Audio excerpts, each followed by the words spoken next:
అప్పుడు హైదరాబాద్ లో ఉండైనా సరే, ఇంట్లో ఉండైనా సరే, ఇంట్లో రోజు స్టూడియోకి వెళ్ళవు కదా. అవును. రోజు ఎవరో ఒకళ్ళతో మాట్లాడరు కదా. అవును.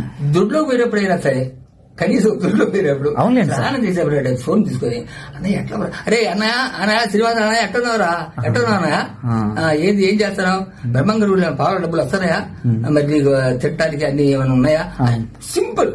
అంతే అంతే సార్ అనుకుంటాము. అంతేగాని ఎప్పుడైనా పలకరిస్తానికి అంటే పక్కటి అందరం భయం, ఎవరు లేరు. మా అన్నయ్య వాళ్ళు, మా చిన్నయ్య, మా పెద్దన్నయ్య, మా అక్కయ్య. సార్ ఇప్పుడు మీ తోడబుట్టిన వాళ్ళల్లో ఉంది మీరు, బ్రహ్మానందం గారు, అంతే అంతే. ఇంకా మీ తోడబుట్టిన ఆడపిల్లలు కూడా ఎవరు లేరు.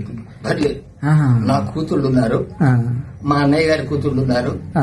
అదే అంటే మీ తోడబుట్టిన వాళ్ళు అంటూ మీరిద్దరే, మీ తల్లి సంతానం మీరిద్దరే ఉన్నారు. మేమిద్దరే ఉన్నాము. ఎప్పుడైనా వచ్చి వెళ్తా ఉంటారు సార్ మీ దగ్గరికి?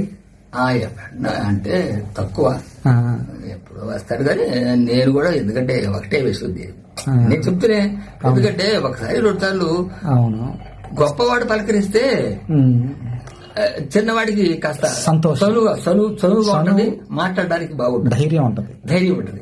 ఆ ధైర్యం లేదు బాబు. అదేలేండి సార్, అదేలేండి.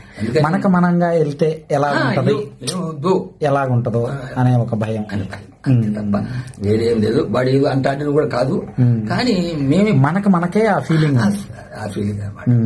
అంతే తప్ప అంటే పలకరిస్తారు కదా. నువ్వు వచ్చి అన్నావు అనుకోండి, మీరు వచ్చారనుకోండి, మరి ఎంత ప్రేమగా ఉంటేనే కదా మరి.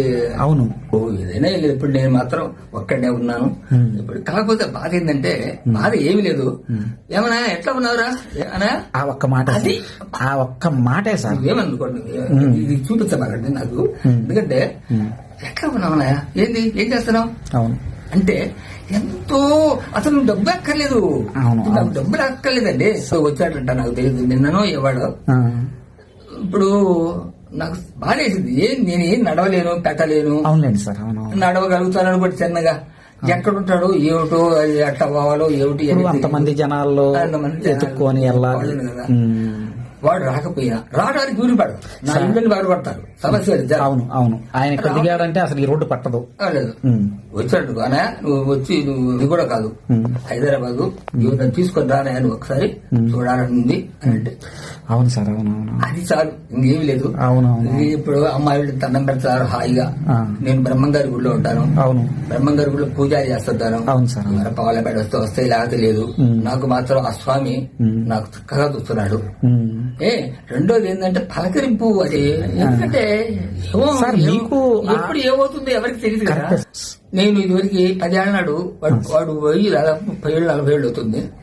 నేను అప్పట్లో నేను కూడా పాటలు పాడతాను, నేను కూడా నాటకాలు వేస్తాను. నేను ఆశపడ్డా, అది కూడా చేయబడ్డ బాధ. ఇప్పుడు ఏం చేయగలను?